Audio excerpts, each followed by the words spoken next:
Hello friends, आपल्या सर्वांची आवडती मालिका तुझ्या सोबतीने या मालिकेच्या आजच्या गुरुवार 11 जूनच्या एपिसोडमध्ये एकानंतर एक धमाकेदार ट्विस्ट आले आहेत. मग नेमकं घडलंय तरी काय? तर फ्रेंड्स, इतक्या दिवसांपासून नुपूर जो शोध घेत होती तो शोध पूर्ण झाला आहे. नुपूरला संजनाबद्दल सगळं जाणून घ्यायचं होतं, पण कोण मला संजनाबद्दल काय सांगेल हाच प्रश्न तिला पडलेला होता. आणि दीपजवळ येऊन तिचा हा शोध पूर्ण झाला आहे. दीपने संजना आणि मल्हारचा संपूर्ण भूतकाळ तिला सांगितला आहे. संजना आणि मल्हारची पहिली भेट कोठे कशी झाली होती ते सांगितलं आहे. आणि एवढंच नाही तर संजना कोठे राहते हे सुद्धा आता नुपूरला कळलं आहे. मग नुपूर संजनाला शोधून काढणार का? तायडीचा नेमका प्लॅन काय होता हे नुपूरला कळणार का? हे जाणून घेण्यासाठी हा व्हिडिओ शेवटपर्यंत नक्की पहा. फ्रेंड्स, आजच्या एपिसोडच्या सुरुवातीलाच जिया नुपूरला मल्हारच्या अंगावर ढकलून देते आणि हे दोघे एकमेकांच्या अंगावर पडतात आणि पुन्हा एकदा एकमेकांच्या डोळ्यात हरवून जातात. दोघे एकमेकांकडेच पाहत राहतात. नुपूरचे केस उडतात तर मल्हार तिचे केस कानामागे टाकतो. त्याच वेळेस तायडी तेथे येते आणि मल्हार आणि नुपूरला या अवस्थेत पाहून तायडीचा चांगला जळफळाट होतो. तायडीला आठवतं की रेवती मावशी काय म्हणाली होती, ती नुपूर मल्हारला आपल्यापासून हिरावून घेईल. तायडीला खूप राग आलेला असतो, पण आता मल्हारसमोर चांगलं चांगलं दाखवायचं आहे. त्यामुळे तायडी म्हणते, सॉरी सॉरी सॉरी सॉरी, मी नवीन कपलच्या रूममध्ये आले, सॉरी. मल्हार आणि नुपूर दचकतात, लगेच एकमेकांपासून वेगळे होतात. तायडी म्हणते, अरे देवा, हे काय पाहिलं मी, तुम्हाला डिस्टर्ब केलं, सॉरी. तर मल्हार म्हणतो, नाही तायडे, असं काहीच नव्हतं. तायडी म्हणते, अरे मल्हार जाऊ दे, मला काय नाही वाटलं, जाऊ दे जाऊ दे, तू तुझ्या बायकोवरच रोमांस करत होता ना, त्यात काय एवढं? तर मल्हार म्हणतो, अगं पण तायडे, तुला आपली जिया माहिती आहे ना. तायडी म्हणते, अरे मल्हार जाऊ दे ना, असते काही काहींची आवड. काही कपलला किचनमध्ये रोमांस करायला आवडतो, काहींना बेडरूममध्ये, तर काहींना हॉलमध्ये. तुम्हाला हॉलमध्ये करायला आवडतो, त्यात काय एवढं? नुपूर खूप लाजते. मल्हार म्हणतो, अगं पण तायडे, असं काहीच नाही आहे. तायडी म्हणते, अरे जाऊ दे ना, तुला सांगते मी. आणि नुपूर, मी एवढी ओल्ड स्कूल नाही आहे बरं का, मला काही प्रॉब्लेम नाही आहे तुम्हाला असं रोमांस करताना पाहून. नुपूर चिडते, तिला माहिती आहे हे सगळ्या या बाईची नाटकं सुरू आहेत. मल्हार म्हणतो, पण तायडे तसं काही नाही आहे. तायडी म्हणते, अरे तुला सांगितलं ना एकदा, मला काही प्रॉब्लेम नाही आहे, कशाला एवढं एक्सप्लेन करतोय? आणि तेवढ्यात तायडी, अरे देवा, डोकं खूप दुखतंय, असं नाटक सुरू करते. मल्हार विचारतो, काय झालं तायडे? तर तायडी सांगते, अरे काय माहीत, सकाळपासून खूप डोकं दुखतंय, अचानक अशा का येत आहे? तायडी म्हणते, मला ना खूप त्रास होतोय, काय करावं ते कळतच नाहीये. मल्हार म्हणतो, ठीक आहे, मी तुझ्यासाठी गोळी घेऊन येतो, तू येथे आराम कर. नुपूर, तायडीची काळजी घे, असं म्हणून मल्हार निघून जातो. पण नुपूरला माहीत असतं ही तायडीची सगळी नाटकं आहे. आणि मल्हार जाताच तायडी स्माईल करते, हसू लागते. नुपूर म्हणते, वा मॅम, काय ॲक्टिंग करता तुम्ही, मला नव्हतं माहीत तुम्ही डोकेदुखीची इतकी छान ॲक्टिंग करता. तायडी सांगते, कसं आहे ना, तुला अजून माझ्याबद्दल काहीच माहीत नाही आहे, ऑलराऊंडर आहे मी, सगळं काही जमतं मला. नुपूर म्हणते, मॅम, पण छान ॲक्टिंग केली बरं का. तायडी म्हणते, ती तर मी करणारच होते. नुपूर म्हणते, पण तुमची सगळी नाटकं आहे ना, मला चांगलीच कळतात, त्यामुळे तुम्ही डोकेदुखायची ॲक्टिंग करा किंवा दुसरी काही, आता तुमचा खरा चेहरा माझ्यासमोर आला आहे. तायडी चिडून म्हणते, माझ्याशी नीट बोलायचं बरं का, रिस्पेक्ट देऊन बोलायचं. तर नुपूर हसू लागते आणि म्हणते, कसं आहे ना सागरिका मॅम, रिस्पेक्ट हा मागून नाही मिळत, तो मनातून यावा लागतो. आणि तुमच्याबद्दल काय असेल काय माहीत नाही, पण मला मनातून रिस्पेक्ट वाटतच नाही. तायडी नुपूरकडे रागारागाने पाहते आणि म्हणते, हल्ली तुझा कॉन्फिडन्स खूपच वाढला आहे. तर नुपूर म्हणते, नाही, तो कॉन्फिडन्स आहे ना माझ्यात आधीपासूनच होता, कारण तो खरं बोलण्याचा, खरं वागण्याचा, सत्याचा कॉन्फिडन्स आहे, तो काही कमी नाही आहे. तायडी चिडून म्हणते, तुला असं वाटतंय ना की तू गेम जिंकतीये, पण मी सुद्धा तायडी आहे तायडी, मी कधी हरत नाही. तर नुपूर म्हणते, तुम्ही हरत नसाल, पण तुमचा सामना कधी माझ्यासारख्या खेळाडूशी झालाच नाही आहे ना, त्यामुळे तुम्ही हरला नाही. पण यावेळेस तुम्ही हरणार, मी सत्य शोधून काढणार, कारण मी येथे सत्य शोधायलाच आली आहे, एवढं लक्षात ठेवा. तायडी चिडून म्हणते, जास्त बोलतीये. तर नुपूर उत्तर देते, खरं बोलतीये म्हणून तुम्हाला त्रास होतोय. तायडी म्हणते, एक लक्षात ठेवायचं, तुला असं वाटतंय की तू गेम जिंकतीये, पण या तायडीची खासियत आहे, समोरच्याला जेव्हा असं वाटतं ना की तो गेम जिंकतोय, तेव्हाच मी असा काहीतरी वार करते ना की समोरचा हा कायमचा संपतो. असं म्हणून तायडी ही चक्क नुपूरचा गळा दाबण्याचा प्रयत्न करते, पण नुपूर तिचे हात पकडते आणि म्हणते, वाट पाहते मी, तुम्ही डाव खेळाच, मग त्या डावावर कसा पलटवार करते ना हे तुम्हाला सुद्धा कळेल. नुपूर आणि तायडी एकमेकांकडे रागारागाने पाहत असतात. तेवढ्यात मल्हार डोकेदुखीची गोळी घेऊन येतो आणि मग नुपूर ही तायडीचे हात लगेच पकडते आणि म्हणते, मॅम तुम्हाला खूप त्रास होतोय ना, थांबा, मल्हार सर आत्ता गोळी घेऊन येतील, गोळी घ्या. नुपूर म्हणते, मल्हार सर आलात का तुम्ही, जा बरं गोळी द्या माझ्याकडे, लवकर पाणी घेऊन या. तर तायडी म्हणते, अगं पण माझं डोकं दुखत नाहीये, तुला माहिती आहे. नुपूर म्हणते, मग खोटं कशाला बोलायचं, आता खोटं बोलला ना आता गोळी घ्यावीच लागेल. तायडी चिडून म्हणते, चुकीचं करते तू. नुपूर उत्तर देते, सुरुवात कुणी केली. तेवढ्यात मल्हार पाणी आणि गोळ्या घेऊन येतो. नुपूर ही तायडीचं तोंड पकडते, आकारा आ असं म्हणून तिच्या तोंडात गोळी टाकते आणि मग तिला जबरदस्तीने पाणीसुद्धा पाजते. तायडीला खूप राग येतो. नुपूर म्हणते, मॅम आता तुम्ही ना आराम करा, तुम्हाला नक्की बरं वाटेल. नुपूर तायडीला डोळे दाखवते. तायडीला खूप राग आलेला असतो. माझं डोकं दुखत नव्हतं तरी या नुपूरने मला डोकेदुखीची गोळी दिली. थोड्या वेळाने रात्र होते. नुपूर आणि आशा या दोघी लॉनमध्ये गप्पा मारत असतात आणि आज गाडीत काय घडलं याबद्दल नुपूर आशाला सांगते की मल्हार सरांना अचानक खूप त्रास झाला, त्यामुळे मला त्यांची काळजी वाटली. आशा विचारते, काळजी वाटली, वा वा, चांगली प्रगती आहे.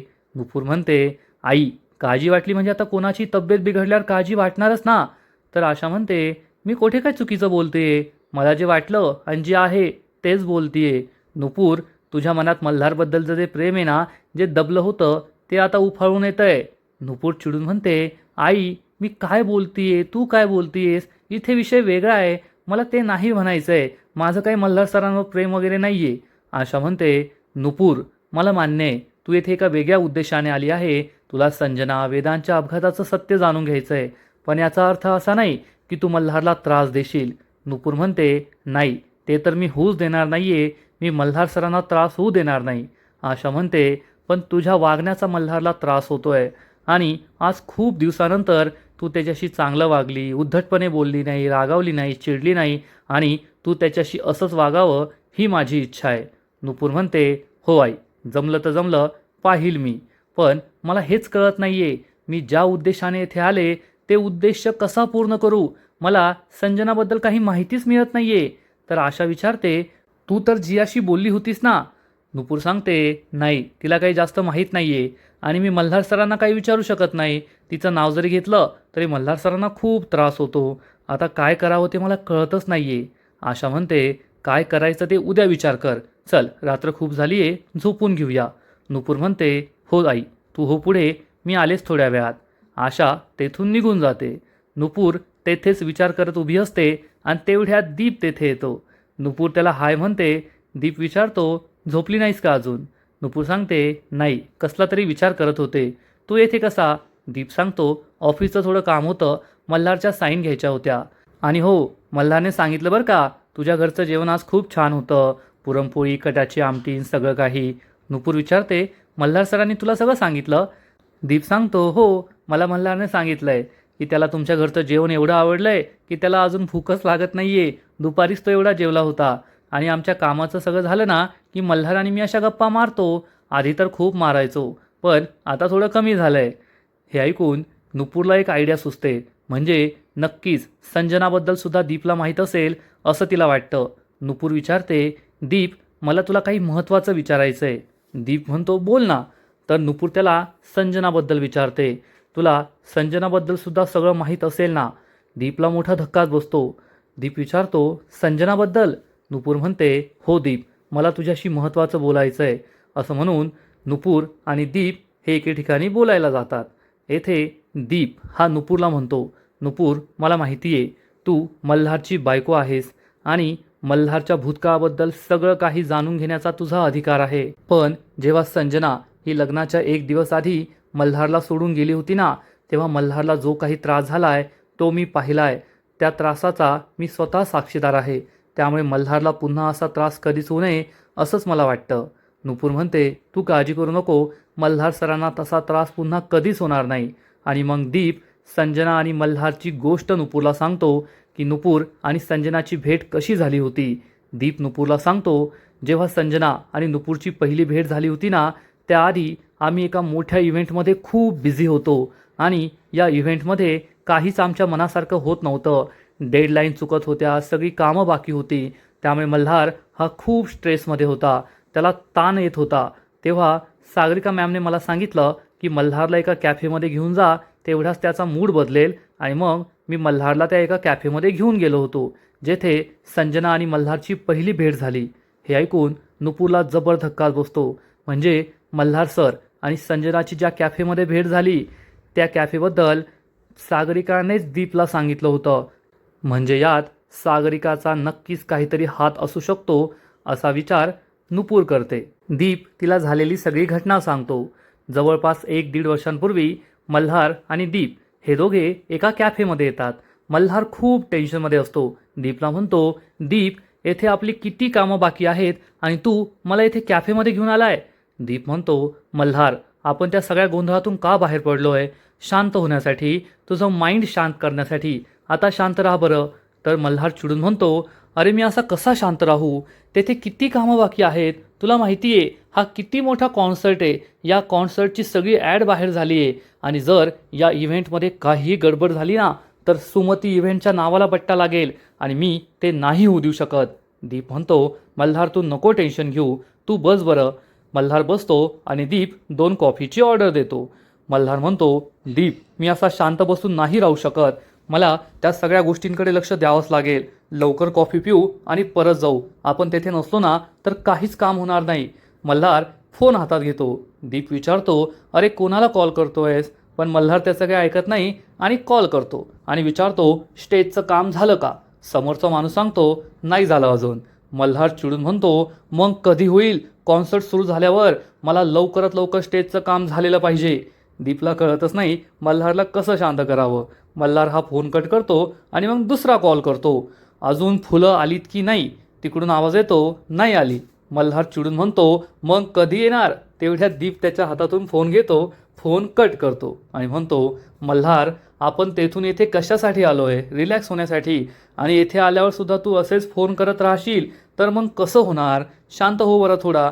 आणि तेवढ्यात एक वेटर 2 कॉफी घेऊन येतो आणि म्हणतो, सर कॉफी. मल्हार त्याच्यावरही चिडतो, आता काय डायरेक्ट गळ्यात ओतणार आहे का?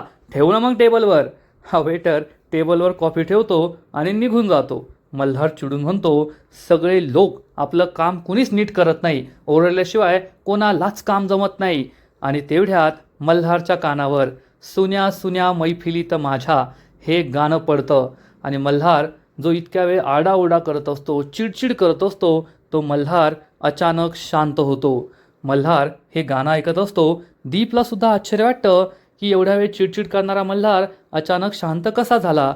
मल्हार हा बाजूला पाहतो तर एक मुलगी असते, एक गिटारिस्ट असतो. हे 3-4 मित्रांचा मैत्रिणींचा ग्रुप असतो आणि ही मुलगी एक सुंदर गाणं गात असते, सुन्या सुन्या मैफिलीत माझ्या.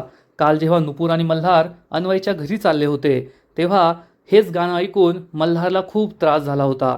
याचा अर्थ ही संजना आहे जे ही गाणं गाते आणि संजना अतिशय सुंदर गाणं गात असते. मल्हार तिचं गाणं ऐकता ऐकता आपल्या टेबलवरून उठतो आणि त्याने हातामध्ये एक पेपर घेतलेला असतो आणि तो या पेपरचं काहीतरी बनवत असतो. तो संजनाच्या समोर येतो. संजनाचं गाणं संपतं आणि मग मल्हार जोरजोरात टाळ्या वाजवतो.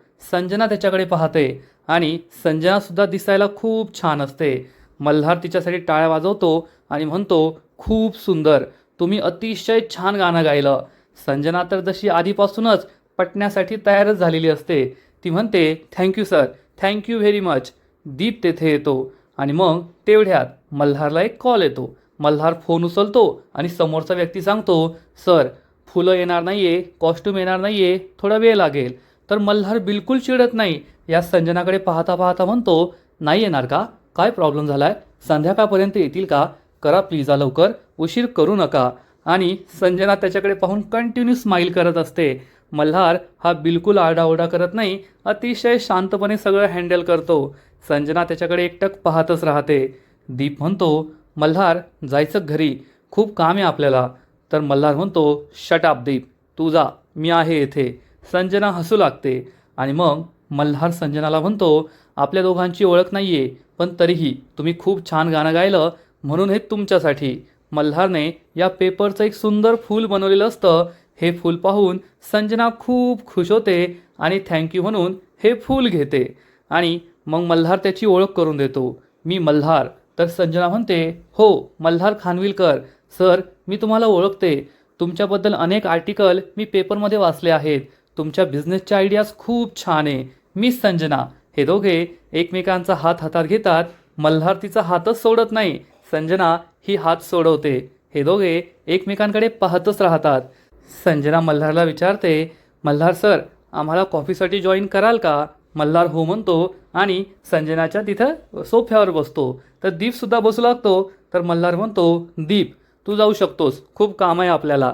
दीपला आश्चर्य वाटतं. दीप हे सगळं नुपूरला सांगत असतो. नुपूर म्हणते, मल्हार सर, अजूनही ती पहिली भेट विसरलेले नाही आहे. दीप म्हणतो, कसा विसरेल, ते त्याचं पहिलं प्रेम होतं. पण नुपूर ही त्याच्याकडे आश्चर्याने पाहते. दीप म्हणतो, म्हणजे तो आता ते प्रेम विसरलाय, तो आता फक्त तुझ्यावरच प्रेम करतो नुपूर. नुपूर म्हणते, मी समजू शकते.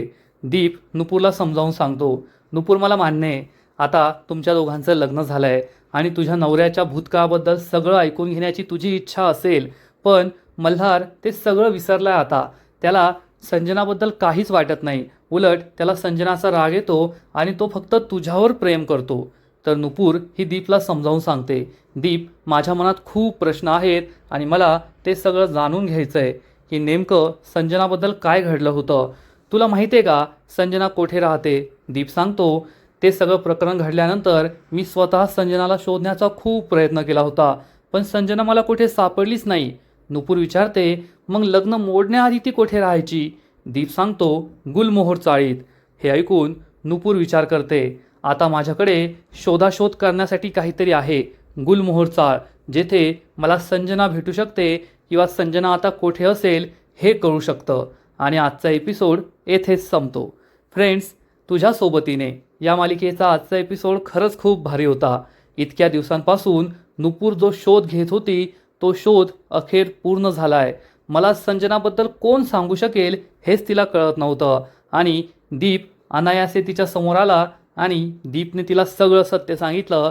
मल्हार आणि संजनाची पहिली भेट कशी होती, कोठे झाली, कोणामुळे झाली, हे सगळं सत्य नुपूरला कळलंय. म्हणजे संजना ही तायडीचीच कुणीतरी पेरलेली प्यादा होती एवढं कळून आलंय. कारण तायडीनेच दीपला मल्हारला त्या कॅफेत घेऊन जायला सांगितलं होतं आणि संजना आधीपासून तेथे होती. मग संजनाने मल्हारला इम्प्रेस केलं, मग त्याच्याशी मैत्री वाढवली, त्याचं प्रेमात रूपांतर झालं आणि वेळेवर ती मल्हारला सोडून गेली. हा सगळा तायडीचाच प्लॅन दिसतोय.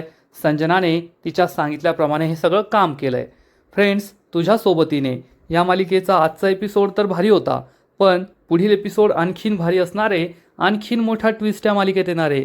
मग नेमकं घडणार तरी काय? तर पुढील एपिसोडमध्ये आपण पाहू की नुपूर ही घरातील देवळात दिवे लावत असेल, तर तायडी तिला म्हणेल, दिवे लावून काही फायदा नाही आहे, तुझ्या आयुष्यात एवढं मोठं वादळ येणार आहे की हे सगळे दिवे विझून जातील. तर नुपूर ही तायडीला तोडीस तोड उत्तर देईल. कसं आहे ना सागरिका मॅम, जर दिवा हा मनोभावे निर्मळ मनाने, साफ मनाने लावला असेल ना, तर कितीही मोठं वादळ आलं तरी त्या दिव्याला विझवू शकत नाही. आजकाल नुपूर तायडीला जे तोडीस तोड उत्तर देते ना, ती उत्तरं पाहायला खरंच खूप मजा येते. पण तायडीसुद्धा काही हार मानणारी नाही आहे. तायडी म्हणेल, पाहूया ना कोणतं वादळ तू झेलू शकतेस आणि कोणतं वादळ तुला पूर्णपणे उद्ध्वस्त करेल. आणि मग थोड्या वेळानंतर मल्हार एक सगळ्यात भारी गोष्ट करणार. मल्हार नुपूरचं सगळं सामान जे गेस्ट रूममध्ये होतं, आशा आणि नुपूर एकत्र गेस्ट रूममध्ये राहायच्या, ते सगळं सामान मल्हार हा आपल्या रूममध्ये, त्याच्या स्वतःच्या बेडरूममध्ये घेऊन येईल. नुपूर ही मल्हारला जाब विचारणार, मल्हार सर, माझं सगळं सामान तुम्ही इथे का आणलं? तर मल्हार म्हणेल, तू माझी बायको आहेस आणि नवरा बायकोचं सामान एकाच रूममध्ये राहतं, त्यामुळे आजपासून तू माझ्या रूममध्ये राहायचं. नुपूर म्हणेल, सर, ही दादागिरी आहे. तर मल्हार उत्तर देईल, नाही, याला नवरेगिरी म्हणतात. आणि हे दोघे एकमेकांच्या शेजारी बसतील. नुपूर मल्हारला बोट दाखवणार, तर मल्हार नुपूरचा हात पकडेल, तिच्या खूप जवळ येईल आणि म्हणेल, कसं आहे नुपूर, आजपर्यंत मी नवरेगिरी दाखवत नव्हतो, पण आता काही काही गोष्टीत मला ही नवरेगिरी दाखवावीच लागेल, नाहीतर तू माझ्या जवळ कशी येणार. आणि तसंही आता आपण दोघे वेगवेगळे नाही राहिलोय, तर आपण दोघे एकच झालोय. मल्हार आणि नुपूर ही नावं जरी वेगवेगळी असली ना, तरीसुद्धा आपण पूर्णपणे एक झालोय. त्यामुळे आता एकमेकांपासून वेगळं राहायचं नाही, वेगवेगळ्या खोल्यात राहायचं नाही, आपण एकत्र याच रूममध्ये राहायचं. आणि मग नुपूर यासाठी तयार होईल. तसं तर ती राग करेल, चिडचिड करेल, पण तिच्याही मनात शेवटी हेच असणार, आपल्या सगळ्यांना माहिती आहे. मग मल्हार आणि नुपूरचं पुढे काय होईल हे पाहायला मजा येणार आहे. तर फ्रेंड्स, तुम्हालासुद्धा तुझ्या सोबतीने ही मालिका आवडते का? नक्कीच कमेंट करून सांगा. आणि या मालिकेचे असेच नवीन नवीन एपिसोड, नवीन नवीन अपडेट सर्वात आधी पाहण्यासाठी व्हिडिओला लाईक करा, शेअर करा, चॅनलला सबस्क्राईब करून बेल आयकॉनवर क्लिक करा. म्हणजे या मालिकेचे नवीन नवीन एपिसोड तुम्हाला सर्वात आधी पाहायला मिळतील. खूप खूप खूप धन्यवाद.